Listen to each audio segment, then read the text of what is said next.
빌립보서 4장 4절 7절 말씀. 주 안에서 항상 기뻐하라. 내가 다시 말하니 기뻐하라. 너희 관용을 모든 사람에게 알게 하라. 주께서 가까우시리라. 아무것도 염려하지 말고 다만 모든이 기도와 간구로 너희 구할 것을 감사함으로 하나님께 아뢰라. 그리하면 모든 지각에 뛰어난 하나님 평강이 그들의 수 안에서 너희 마음과 생각을 지키시라. 아멘. 저는 오늘 이 귀한 말씀을 중심으로 문제를 해결하는 지혜란 제목으로 말씀을 나누고자 합니다. 성경은 인생의 모든 문제를 해결하는 지혜로 가득한 책입니다. 그래서 성경은 확실한 진리의 말씀입니다. 요즘 저는 고민거리가 하나 생겼습니다. 새로운 고민거리. 그것은 과거보다도 어제보다도 더 이 성경의 진리대로 사는 고민입니다. 이 고민거리를 하나님 말씀으로 살겠다는 고민을 가지면요, 우리 인생의 문제가 너무나 쉽게 해결됩니다. 그 말씀 가운데 한 말씀이에요. 그 말씀. 빌립보서 4장 4절 말씀 제가 다시 읽겠습니다. 주 안에서 항상 기뻐하라. 내가 다시 말하니 기뻐하라. 너희 관용을 모든 사람에게 알게 하라. 주께서 가까우시나. 아무것도 염려하지 말고 다만 모든이 기도와 간구로 너희 구할 것을 감사함으로 하나님께 아뢰라. 그리하면 모든 지각에 뛰어난 하나님의 평강이 그들의 수 안에서 너희 마음과 생각을 지키시라. 지금 우리 주변은 기뻐할 사항이 별로 없어요. 이 첫 말씀에 벌써 걸립니다. 왜냐하면 우리나라가 현재 아주 복잡하게 돌아갑니다. 서울 도심에서는 어제 하루 종일 3월 1일이죠. 하루 종일 대통령 탄핵 반대 집회와 대통령 탄핵 찬성 집회가 열렸습니다. 그런데 이렇게 힘들 때 이 문제를 누가 풀어갔냐? 하나님 말씀을 정의하면 너무나 쉽게 풀립니다. 왜? 주 안에서 기뻐하라. 우리 생각대로 아니고 주님 안에서 어떤 것이 가장 좋을까? 그리고 너희 관용은 너그러움이에요. 너그러움. 너희 관용을 모든 사람에게 알게. 좀 좌우 우리나라 정치 개편할 편이 있고요. 대통령을 옹호하는 편이 있고 대통령을 떠나게 하는 편이 있습니다. 좀 관용을 베푸면 안 되나요? 너희 관용을 모든 사람에게 알게 하라. 주께서 가까우시라. 주께서 가깝다는 것은 이 모든 것을 주님이 이제는 심판할 그날이 온다는 겁니다. 그리고 그 다음에는 이 염려거리를 가지고 기도하라는 겁니다. 오늘 여기 보십시오. 아무것도 염려하지 말고 다만 모든의 기도와 간구로 너희들과 그것을 감사하게 하리라. 사실 저는 이 말씀 가지고요, 어제 하루 종일 제가 묵상했습니다. 왜? 너는 항상 기뻐하냐? 하고 나 자신에게 물었습니다. 이 첫 번째 말씀 옆에서 그럴 때도 있지만 그렇지 않을 때가 있다는 것을 저는 알고, 그러면 원인이 뭘까? 주 안에 있습니다. 주 안에서 주님이 뭘 기뻐하느냐는 겁니다. 주님이 너 기뻐하는 게 아니라는 겁니다. 비록 나는 힘들지만 주님이 기뻐하는 것, 그리고 내 주변에 있는 다른 사람들이 이것을 보고 기뻐할 수 있냐는 겁니다. 내 기쁨이 아니에요. 그래서 이 말씀 이해하려면 바로 1절에서 3절 말씀, 바로 앞절을 이해해야 됩니다. 이 앞절에 이렇게 말씀이 있습니다. 우리 같이 읽어볼까요? 1절에서 3절까지. 그러므로 나의 사랑하고 사모하는 형제들, 나의 기쁨이요 멸류관이 사랑하는 자들아, 이와 같이 주 안에 서라. 내가 유대아를 권하고 순두개를 권하노니 주 안에서 같은 마음을 품으라. 또 참으로 나와 멍에를 같이 한 내게 구하노니 복음에 나와 함께 힘쓴 저 여인들을 돕고, 또한 글레멘드와 그 외에 나의 동자를 도우라. 그 이름들이 생명책에 있느니라. 자, 우리가 이 한 구절 한 구절을 보면요, 그 당시에 이 빌립보 교인들이 대단히 믿음이 좋은 사람들입니다. 보통 믿음이 좋은 사람이 아니에요. 그래서 여기 보니까 나의 사랑하고 사모하는 형제들, 사랑하고 사모하는 나의 기쁨이 면류가 아닌 사랑한 자들아.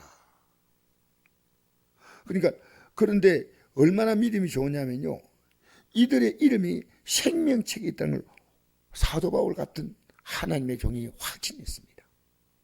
여러분, 이 사람의 이름이 생명책에 기록될 정도로 분명히 믿음으로 가는 사람을 찾는 것이 쉬울까요? 쉽지 않아요. 대단히 믿음이 좋은데, 그런데 1% 부족하다, 2% 부족한 만큼 문제가 있는데요, 바로 이 믿음 가진 사람 가운데 정말 귀한 믿음의 여인인데 유디아와 순두계라는 여인이 있습니다.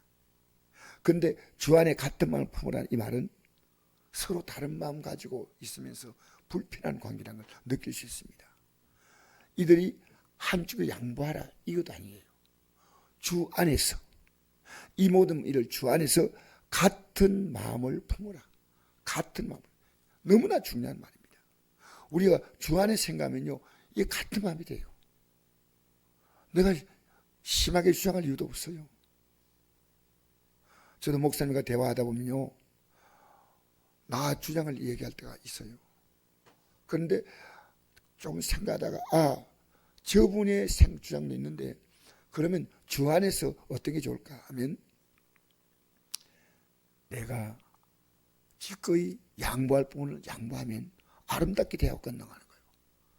너희 관용을 모든 사람에게 알게 하라. 주께서 가까우시리라. 할렐루야. 그래서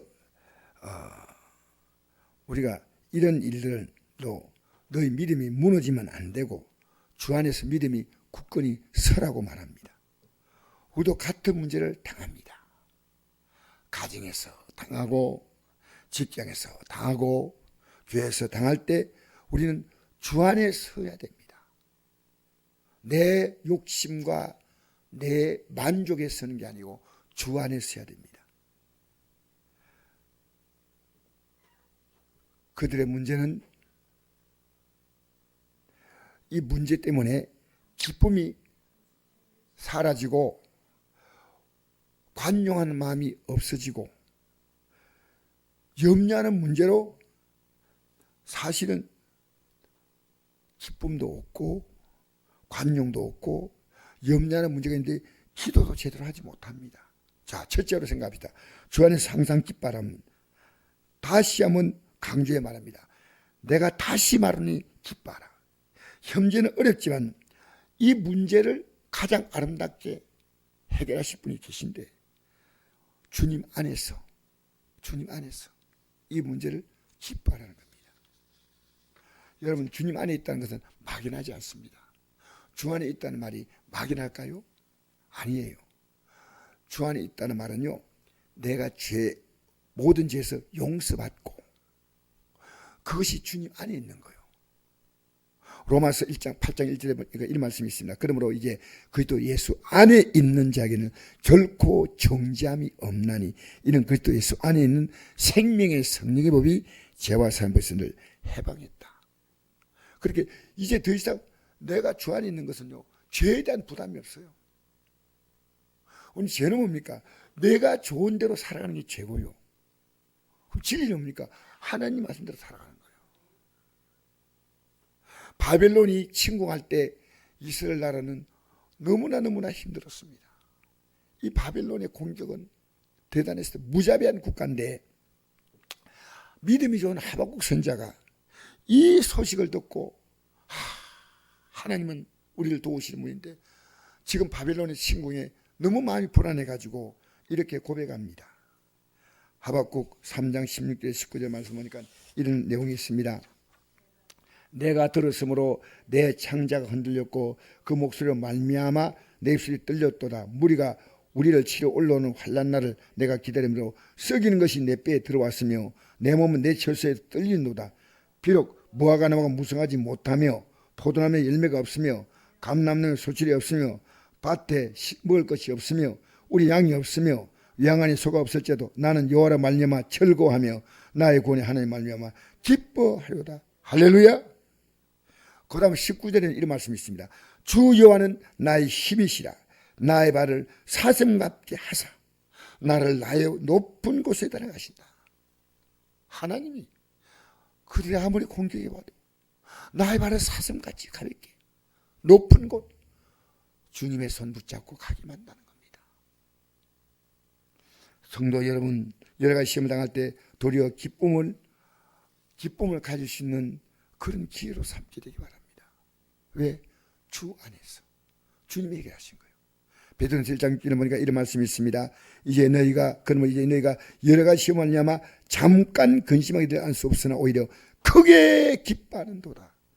너희 믿음이 확실하면 불로 연단 없을 금보다 더 귀하여 예수 나타날 때 칭찬과 영광과 존귀를 얻게 할 것이니라. 할렐루야. 자, 이것 때문에 우리 믿음이 칭찬과 영광과 존귀를 얻을 수 있는 그런 문제가 오니까 주님 바라보는 거예요. 자, 그 다음 둘째로 너의 관용을 모든 사람이 알게 하려 했습니다. 여기에 관용이라는 단어 FAKS라는 이 단어는요, 영어로 말하면 모더레이션, 참 상당히 우리가 잘 쓰지 않는 단어 같아요. 적당히 한다, 절제한다, 너럽다 이런 뜻이에요. 누구에게나 편안하게 대해주는 태도예요. 나에게 잘해주는 사람이야 당연히 잘하겠죠. 잘해주는 사람도 잘 못해주는 사람이 있습니다. 그러나 나와 불편한 관계, 심지어 원수까지도 용서하고 받아주라는 것입니다. 그래서 야고보서 5장 7절에 이런 말씀이 있습니다. 형제들아, 주께서 강림할 때까지 길을 참아라. 보라, 농부가 땅에 나는 귀한 열매를 바라고 길이 참아 이른 비와 늦은 비를 기다리나니 너희도 길이 참고 마음을 굳건하게 하라. 주의 강림이 가까우니라.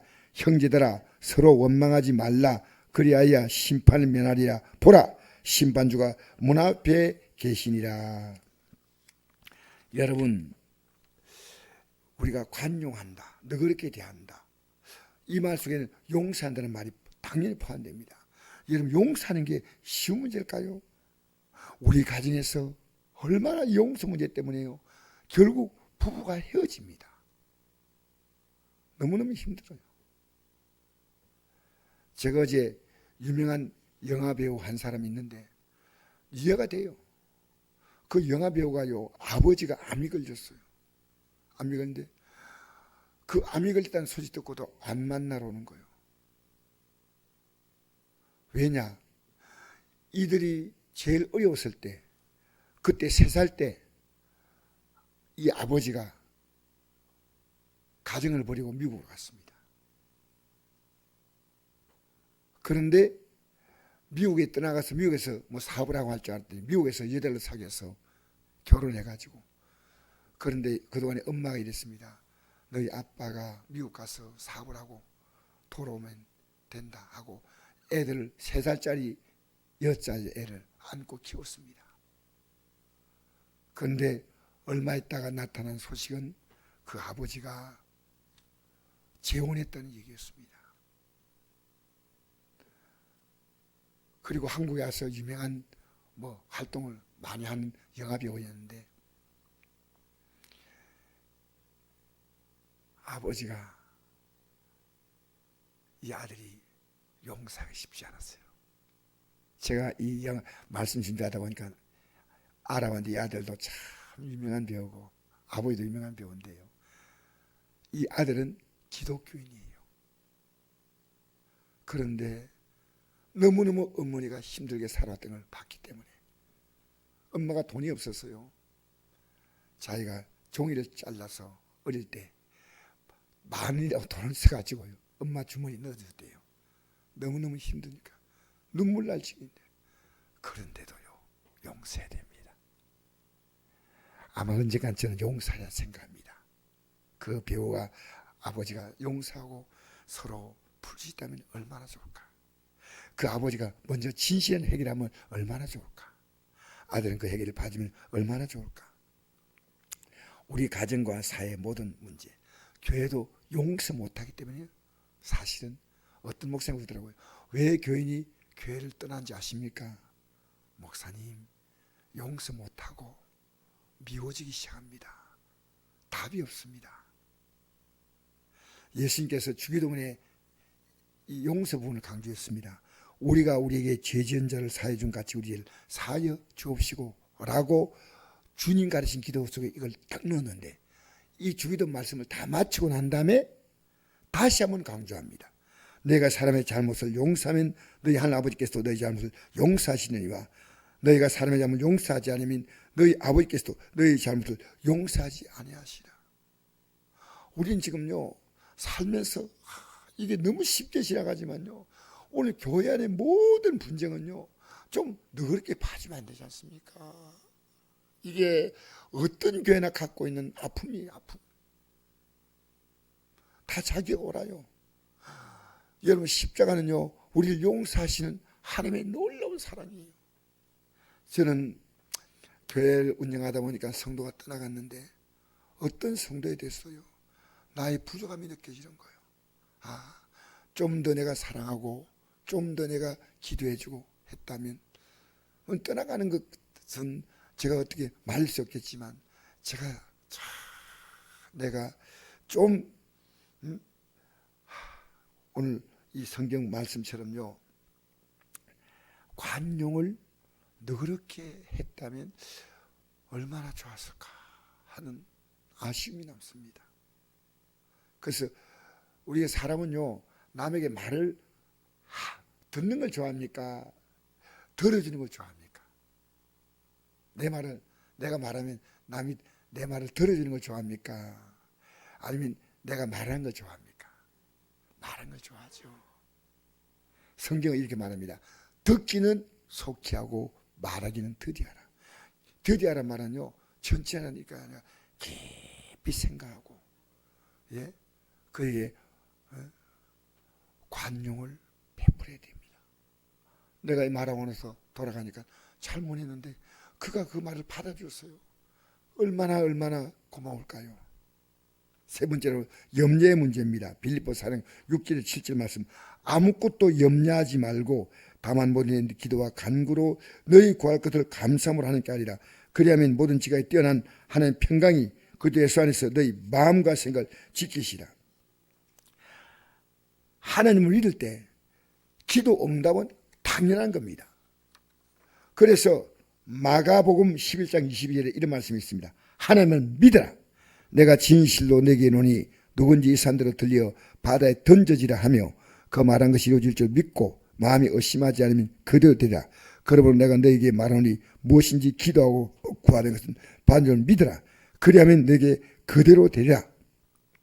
또 이 말씀이 강조되고 있습니다. 서서 기도할 때 아무에게나 협의가 있거든 용서하라. 그리하여 하늘에 계신 내 아버지도 너의 허물을 사하여 주시라. 이 기도의 중요한 것은요 내가 지금 용서해 주는 겁니다. 나와 갈등한 사람은 아무도 없어요. 있었다면 우리는 찾아가서 그가 잘못한 게 99, 내가 잘못한 게 1이라도 이 1을 가지고 미안하다고 풀어야 됩니다. 우리는 내가 99 잘못하고 그가 1 잘못해 가지고 우리가요 그를 비난합니다. 우리가 이 땅에 비난하는 사람이 있을까요? 아무도 없어요. 이 모든 걸 누가 아셔요? 하느님만 아셔요. 우리는 웃고 얘기하는데요 상대방이 볼 때는 성이 난 얼굴이야. 우리는 평범하게 말하는데 상대방이 들 때는 화난 목소리야. 정말 조심하셔야 돼요. 말 한마디 할 때도. 그래서 하나님 믿어라. 하나님 믿는 것이 기도하고 있다면 믿는 거예요. 용서한다면 믿는 거예요.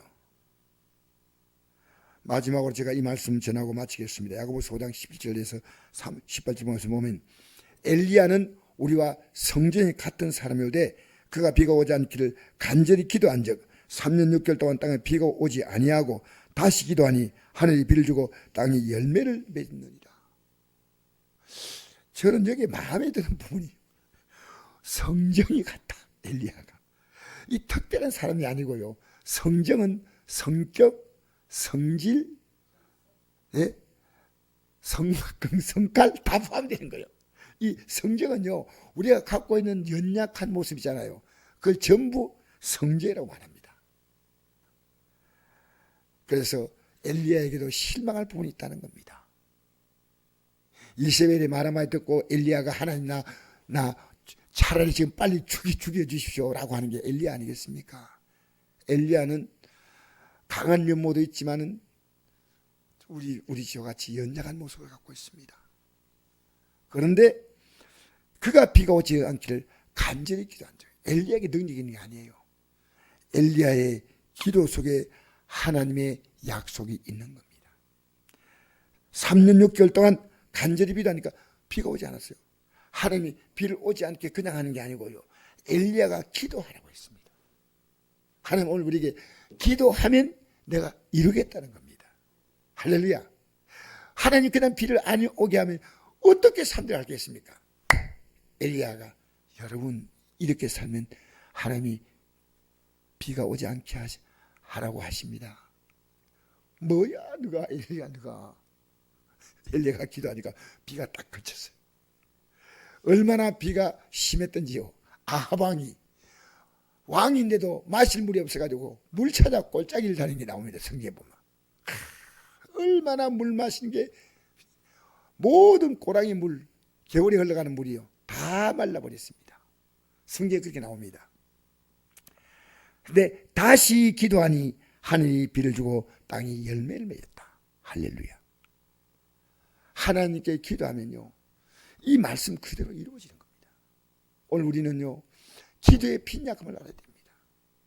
정말 저는 이 설교를 준비하면서요 어제 나를 돌아보는 시간이었습니다. 너 주 안에서 항상 기뻐하냐? 너 모든 사람이 너 관용을 모든 사람이 나타내고 있느냐? 너 뭐 아무것도 염려하지 않고 기도를 맡겼냐? 주님 제가 순종하겠습니다. 제가 순종하겠습니다.